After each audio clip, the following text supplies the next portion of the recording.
Hello जय हिंद दोस्तों, एक बार फिर आप सभी लोगों का स्वागत है आपके अपने यूट्यूब चैनल LTF क्लासेस पर। दोस्तों, आज जो हम वीडियो रिकॉर्ड करने जा रहे हैं, ये वीडियो कहीं ना कहीं जो रहेगा वो रहेगा शिक्षा मनोविज्ञान के बारे में, जो एक कंपलसरी सब्जेक्ट है आपके यूपी टेट में। और जैसा कि आप लोगों को आज जानकारी है, यूपी टेट का नोटिफिकेशन बहुत जल्द ही रिलीज होने वाला है। तो वीडियो के अंदर क्या रहेगा वो चीज़ हम आप लोगों को पहले ही बता दे रहा हूँ। ठीक है, आज जो शिक्षा मनोविज्ञान है उससे परिचय करवाऊंगा। ठीक है, बाकी यहाँ से 2 या 3 क्वेश्चन हर यूपी टेट में आपके बने। आप प्रीवियस ईयर के जो क्वेश्चन पेपर्स हैं उन्हें उठा के देख सकते हैं। यहाँ से जो डेफिनेशंस वगैरह पूछी जाती हैं वो यहीं से आती हैं। और डेफिनेशन को याद करना बहुत कठिन हो जाता है, लेकिन मैं तुम्हें गारंटी देता हूँ जितनी भी आज डेफिनेशन करवाऊंगा वो डेफिनेशन सबकी सभी आपको लर्न हो जाएंगी। ठीक है, तो लर्न कैसे हो जाएंगी, इसमें पूरी ट्रिक और टिप्स का कहीं ना कहीं समाहार है पूरे वीडियो में। और अंत तक देखिए, अंत में जो क्वेश्चंस वगैरह भी रखे हैं तो आप लोग टिक भी कर पाएंगे और आप लोग कहीं ना कहीं खुद को अपने आप को एवेलुएट कर पाएंगे, हाँ कि मैंने कुछ सीख पाया है और हमारे क्वेश्चन टिक हो रहे हैं।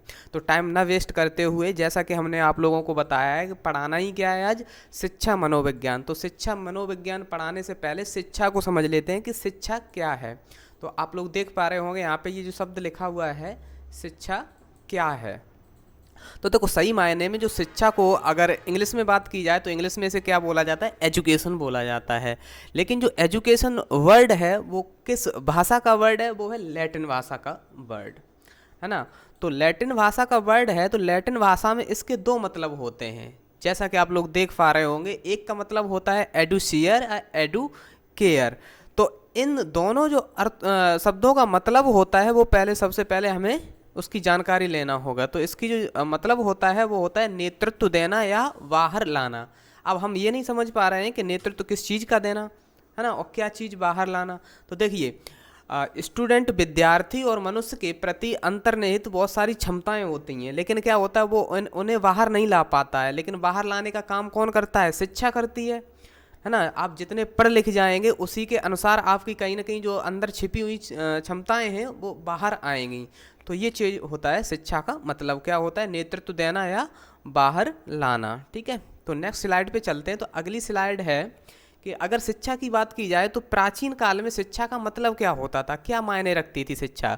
तो प्राचीन काल में इसे कहा गया था सा विद्या या विमुक्तये।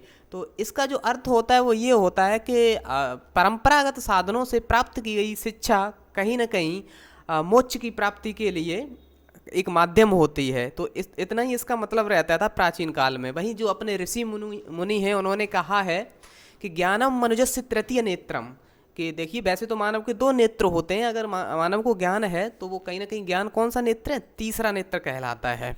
तो इसी के साथ आगे बढ़ते हैं। अब देखिए, अब आपका यहाँ से जो पार्ट स्टार्ट होगा ये कहीं ना कहीं आपके पेपर में पूछा जाता है ना।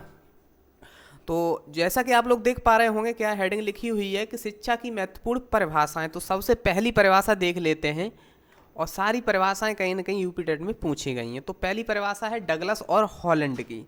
किसकी है, डगलस और हॉलैंड की। एक बार इनकी परिभाषा को देख लेते हैं, क्या इन्होंने परिभाषा दी है। इन्होंने कहा है कि शिक्षा शब्द का प्रयोग उन सब परिवर्तनों को व्यक्त करने के लिए किया जाता है जो मनुष्य के जीवन काल में होते हैं।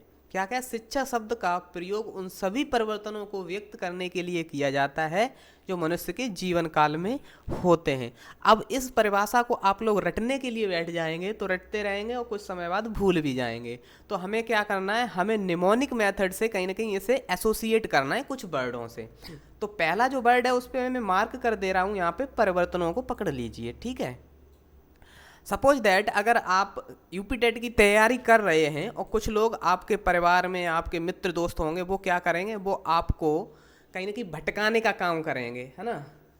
और अगर उन्होंने भटकाने का काम किया, उन्होंने कुछ ऐसा बोला कि आप तैयारी करते रहो, उनका नहीं हुआ, इनका नहीं हुआ, आपका भी नहीं होगा, और आप अगर डगमगा गए तो आपकी जो शिक्षा में होगा वो क्या हो जाएगा, परिवर्तन हो जाएगा। तो आपको डगलस से क्या करना है, डगमगाना एसोसिएट कर लेना है। और डगमगा गए तो क्या हो जाएगा, परिवर्तन। आप हो सकता है तैयारी छोड़ दें, है ना। तो छोड़ना वोड़ना कुछ नहीं है, ऐसे लोग तो आते रहते हैं लाइव में। तो बस इतना अगर आपको याद कर लेंगे परिवर्तनों से, और आपको जो डेफिनेशन आगे मिलेगी, तो परिवर्तन शब्द किसी भी डेफिनेशन में मिलने वाला नहीं है, इसी में मिलेगा। केवल आप इतना देखेंगे, शिक्षा शब्द का प्रयोग उन सब परिवर्तन, तो डगमग डगमग तो डगलस की है, सीधी सी बात है। नेक्स्ट डेफिनेशन पे चलते हैं, तो वो डेफिनेशन है डॉक्टर राधाकृष्णन की। तो इन्होंने क्या बोला है शिक्षा के बारे में, इन्होंने बोला शिक्षा का मनुष्य और समाज का निर्माण करना चाहिए, इस कार्य के बिना शिक्षा अपूर्ण या अनुर्वर है ना। तो इसके लिए भी ट्रिक बनानी पड़ेगी। तो ट्रिक कैसे बनाते हैं, देखो ट्रिक ये है, देखो राधा जी श्री कृष्ण भगवान से कहती हैं, श्री कृष्ण भगवान से कहती हैं, क्या कहती हैं, हे स्वामी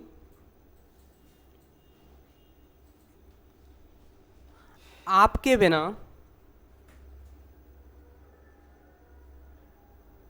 आपके बिना मनुष्य और समाज का मनुष्य और समाज का निर्माण नहीं होगा। ये सही बात है। श्री कृष्ण भगवान कहीं ना कहीं अपने जो गॉड रहे हैं, तो उनके बगैर मनुष्य और समाज का कैसे कल्याण हो जाएगा, कैसे निर्माण हो जाएगा। तो बस तुम्हें इतना ही याद रखना है, राधा जी ने श्री कृष्ण से क्या कहा कि आपके बिना मनुष्य और समाज का निर्माण नहीं होगा। ठीक है, तो शिक्षा के बारे में हम लोग पढ़ ही रहे हैं, तो शिक्षा तो आप लोग समझ ही गए होंगे। तो बस सीधा से इसे एसोसिएट कर लेंगे, जब जब ये आएगी डेफिनेशन या राधा कृष्ण जी का नाम आएगा, तो आप सीधा क्या एसोसिएट करेंगे, आप करेंगे राधा जी श्री कृष्ण से क्या कहा है कि आपके बिना मनुष्य और समाज का निर्माण नहीं होगा, है ना। तो इन्हें भी एसोसिएट कर लेंगे। अभी जब क्वेश्चन कराएंगे तब आप लोग कहीं ना कहीं ये चीज़ देखने को मिलेगी आपको। नेक्स्ट जो डेफिनेशन है वो है फ्रेंडसन की। किसकी है, फ्रेंडसन की। आधुनिक शिक्षा का संबंध व्यक्ति और समाज से है।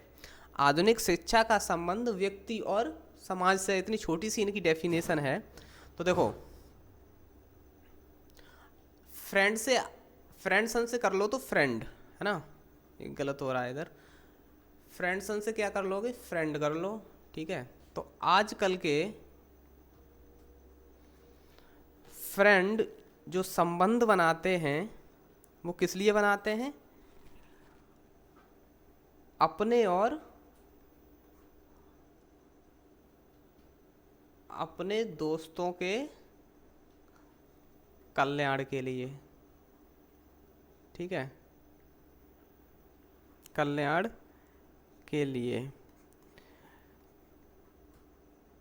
देखो फ्रेंड से तो क्या हो जाएगा, फ्रेंडसन, है ना। और संबंध से आप समझ जाएंगे, अपने से मतलब है व्यक्ति, अगर अपने की बात है तो व्यक्ति की तो बात होगी।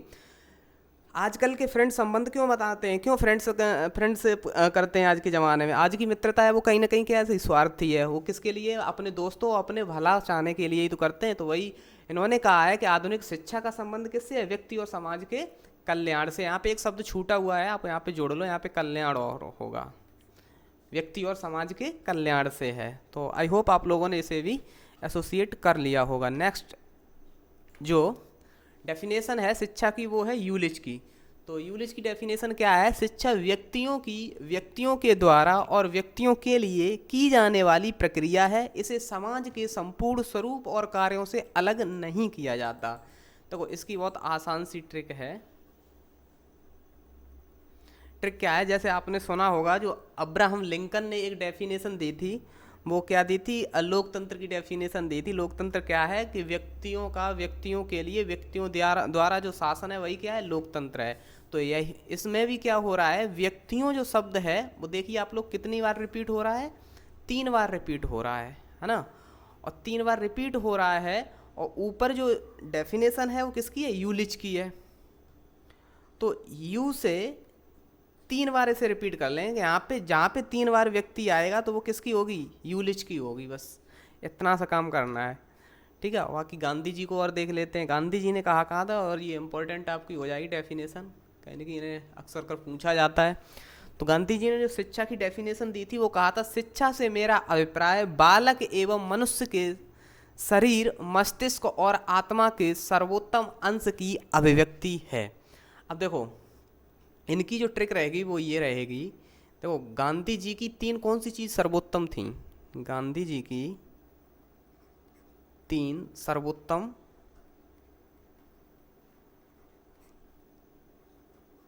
चीज, ठीक है।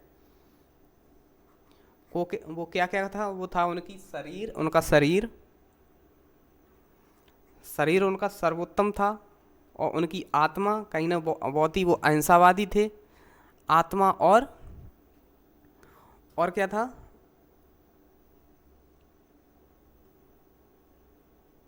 और अभिव्यक्ति, अभिव्यक्ति यानी कि जो भी वो स्पीच देते थे तो उनके कहीं ना कहीं, अभिव्यक्ति का मतलब ही क्या होता है, बातों को रखना। तो जो भी वो बात रखते थे अपनी, कहीं ना कहीं उनकी बात में जो वजन होता था, कहीं ना कहीं एक अच्छी बात होती थी, उनकी सभी उन्हीं की जो बातें होती थी उन्हें सब लोग फॉलो करते थे। तो गांधी जी की तीन कौन कौन सी सर्वोत्तम चीज़ थी, शरीर, आत्मा और अभिव्यक्ति।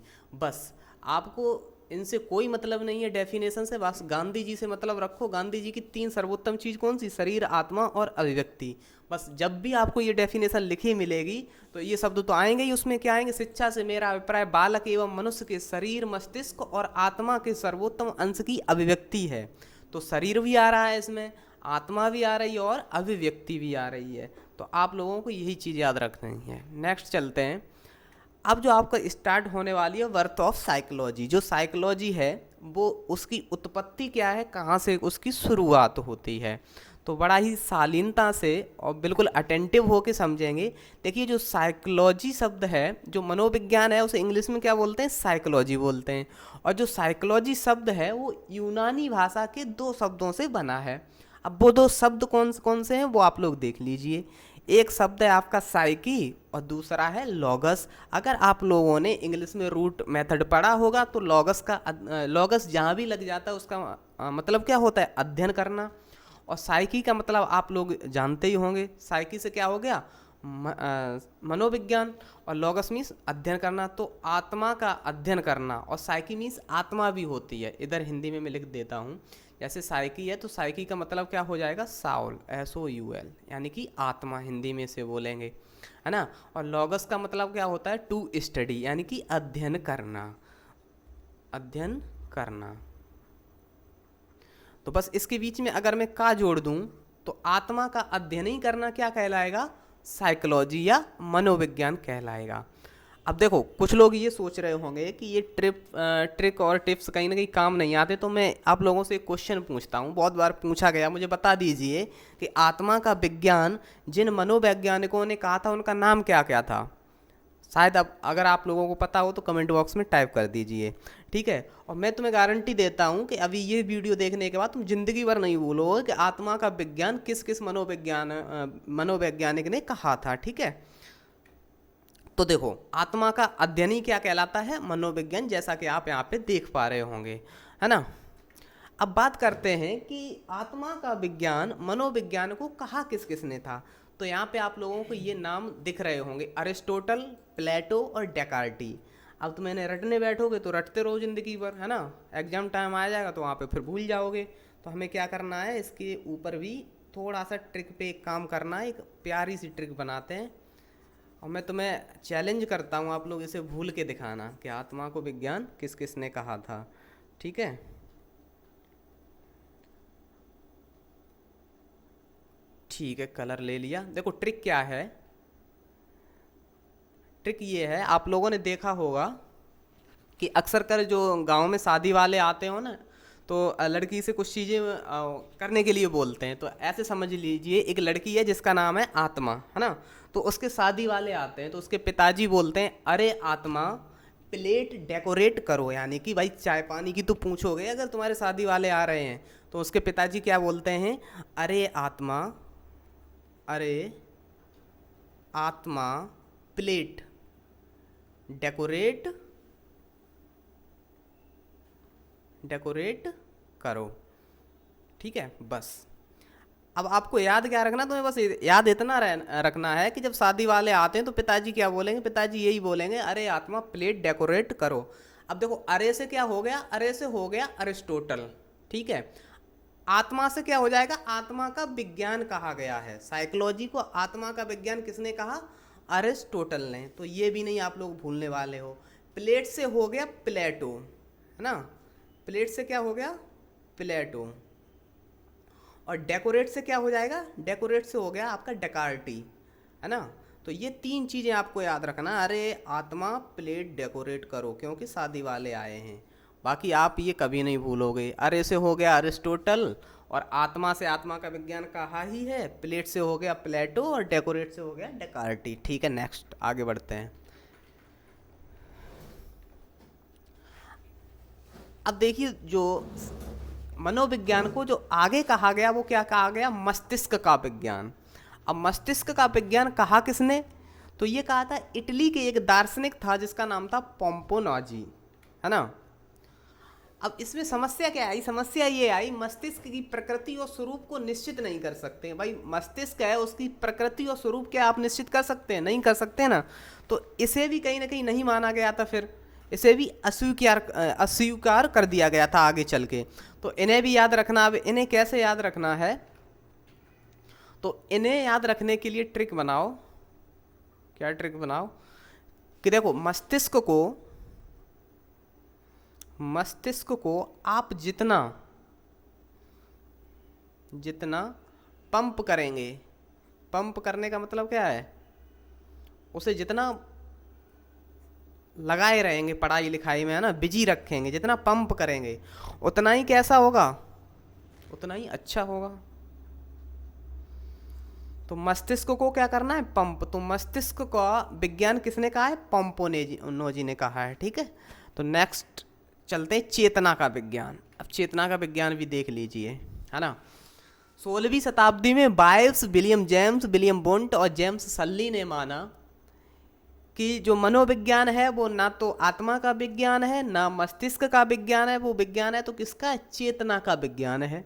लेकिन दिक्कत कहाँ आ गई, दिक्कत ये आ गई कि चेतना शब्द का अर्थ में एक मत नहीं हुए। जितने भी मनोवैज्ञानिक थे वो चेतना शब्द से एक मत नहीं हुए। उन्होंने कहा कि चेतन मन के अलावा अचेतन मन, अर्धचेतन और अचेतन मन भी होता है, तो आप केवल चेतना की बात कैसे कर सकते हैं। तो यह भी परिभाषा कहीं ना कहीं सर्वमान्य नहीं रही। लेकिन हमें याद करना है, हमसे पूछा जाता है कि चेतना का विज्ञान किसने कहा था। जैसे कि आप लोगों को याद हो गया है, आत्मा का विज्ञान किसने कहा था, अरिस्टोटल ने कहा था, प्लेटो ने कहा था और डेकार्टी ने कहा था। मस्तिष्क का विज्ञान किसने कहा, साइकोलॉजी को, तो वो कहा था किसने, पोम्पोनोजी ने। मस्तिष्क को क्या करते हैं, पंप करते हैं। अब ऐसे ही इसे भी याद करना है। तो इसकी जो ट्रिक है वो क्या है, वो ये है, देखो किसी की कोई साली है तो वो समझा रहा है, वो बोलता है कि मैंने साली को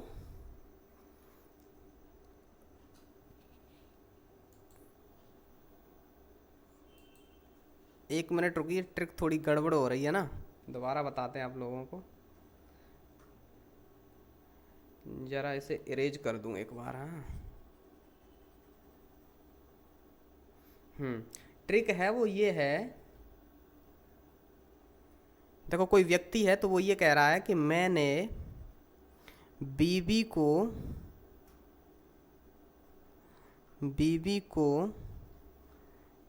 3 बार समझाया कि साली से बात ना करो, साली से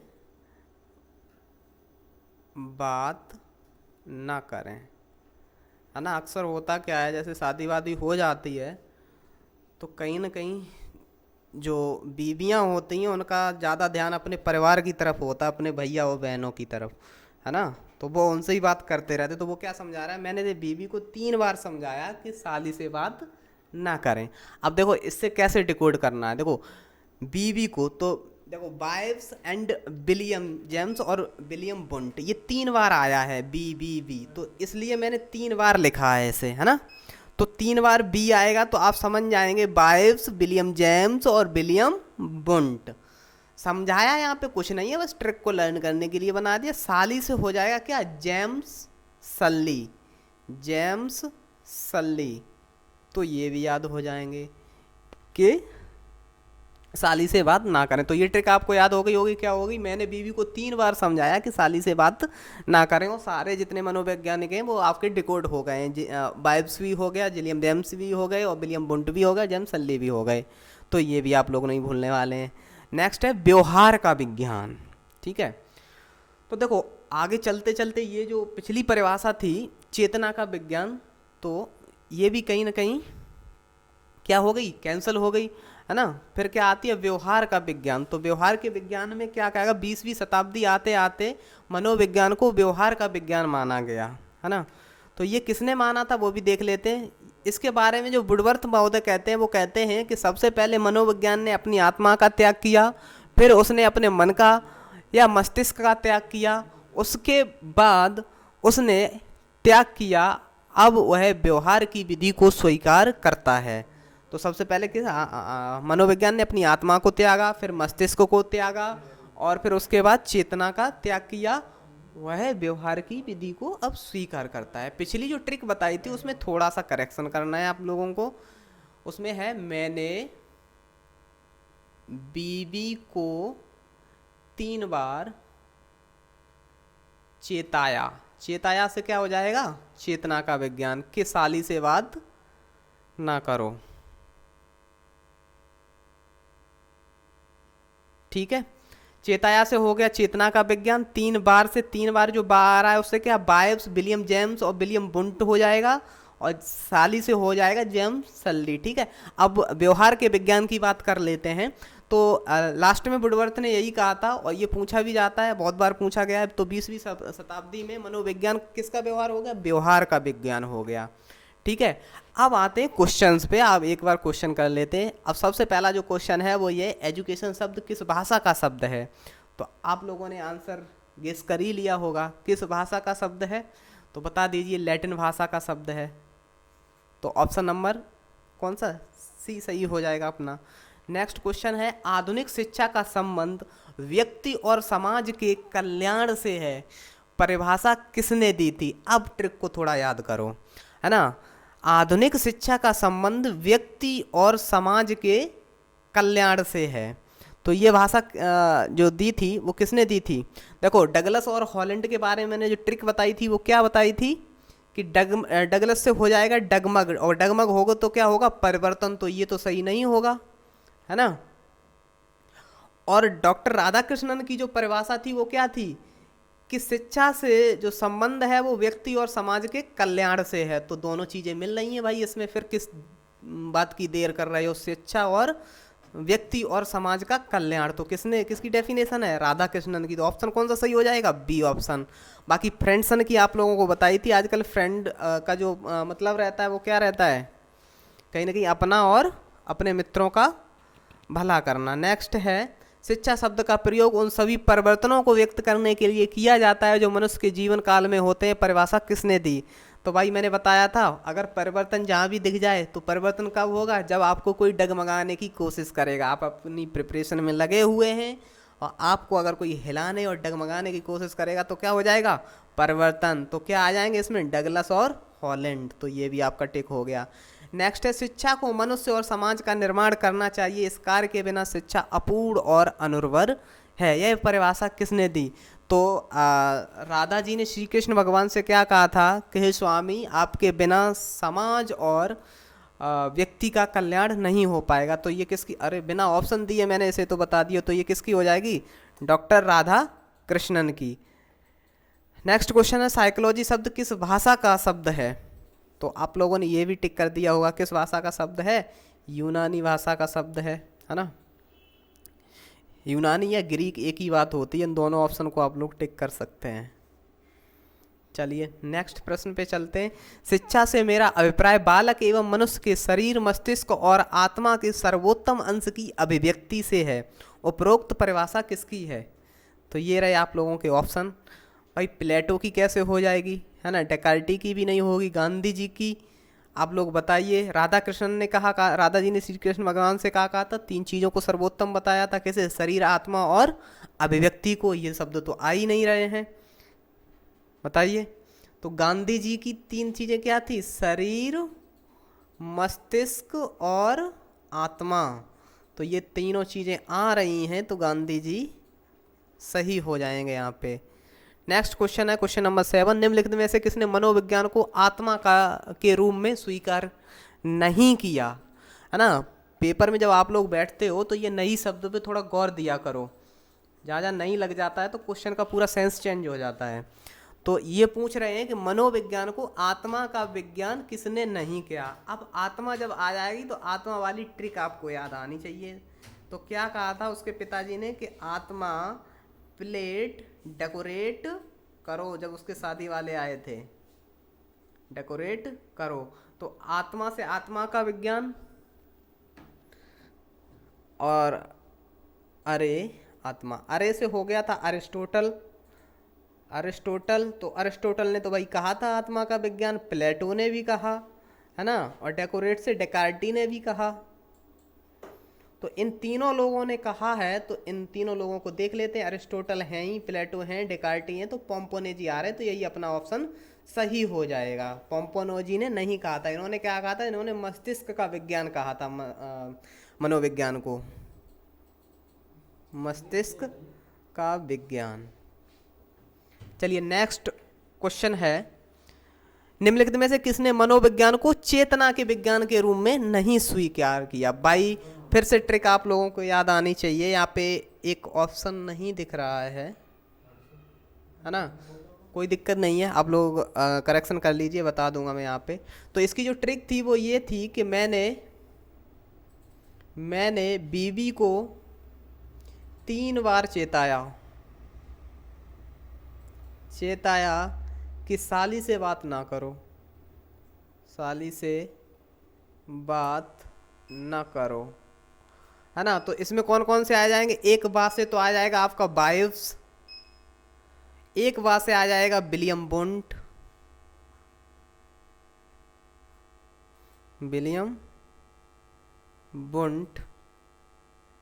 और एक से आ जाएगा विलियम जेम्स।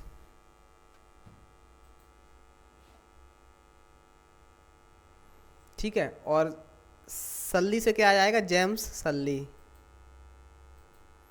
तो ये 4 हो गए ना। तो बाइव्स तो था भाई, इसने स्वीकार किया था चेतना के विज्ञान में, जेम्स सल्ली ने भी किया, है ना, विलियम बुंट ने भी किया। तो यहाँ पे जो सा ऑप्शन होगा उसमें कोई अदर रख दिया जाएगा, तो यही आपका सही हो जाएगा यहाँ पे। ठीक है, नेक्स्ट क्वेश्चन लेते हैं। यहाँ पे डेकार्टी था, है ना, तो डेकार्टी ने से क्या माना था? आत्मा का विज्ञान माना था। ठीक है, तो ये आपका ऑप्शन सही हो जाएगा। नेक्स्ट क्वेश्चन लेते हैं, क्वेश्चन नंबर 9, मनोविज्ञान को व्यवहार के विज्ञान के रूप में कब स्वीकार किया गया। तो देखिए सबसे लास्ट वाली जो स्लाइड थी उसमें बताया गया था कि जो वुडवर्थ महोदय थे उन्होंने क्या कहा था? उन्होंने कहा था कि सबसे पहले मनोविज्ञान ने अपनी आत्मा का त्याग किया, फिर उसने अपने मस्तिष्क का त्याग किया, फिर उसने चेतना का त्याग किया, और सबसे लास्ट में वो अब किसे अपनाता है? वो व्यवहार के विज्ञान को अपनाता है। तो इसका जो ऑप्शन सही हो जाएगा वो क्या हो जाएगा? Option number D. Next question है, सबसे पहले मनोविज्ञान ने अपनी आत्मा का त्याग किया, फिर उसने अपने मन या मस्तिष्क का त्याग किया, उसके बाद उसने चेतना का त्याग किया, वह व्यवहार की विधि को स्वीकार करता है। कहते हैं किस मनोवैज्ञानिक का है? तो अभी मैंने डिस्कस किया है, किसका है? वुडवर्थ का है। तो आप लोग बता दीजिए, 10 क्वेश्चन थे इसमें, तो आउट ऑफ 10 आप लोगों ने कितने सही किए हैं। बाकी अगर आप लोगों को ट्रिक ठीक ठाक लगी हो तो वो भी क्वेश्चन में टाइप कर दीजिए, है ना। तो कहीं ना कहीं हमें कहीं ना एक मोटिवेशन मिलेगा, और आगे जो भी सेशन लेके आएंगे उसमें बहुत सारी अच्छी अच्छी ट्रिक बनाने की कोशिश करूँगा। बाकी अगर कोई गलती हुई हो मेरे से तो आप लोगों से कहीं ना कहीं करेक्ट कर सकते हैं, है ना। एक बार आप लोग कमेंट बॉक्स में कमेंट टाइप कर दीजिए। बाकी मिलते हैं नेक्स्ट वीडियो में, तब तक के लिए till then take care, bye bye.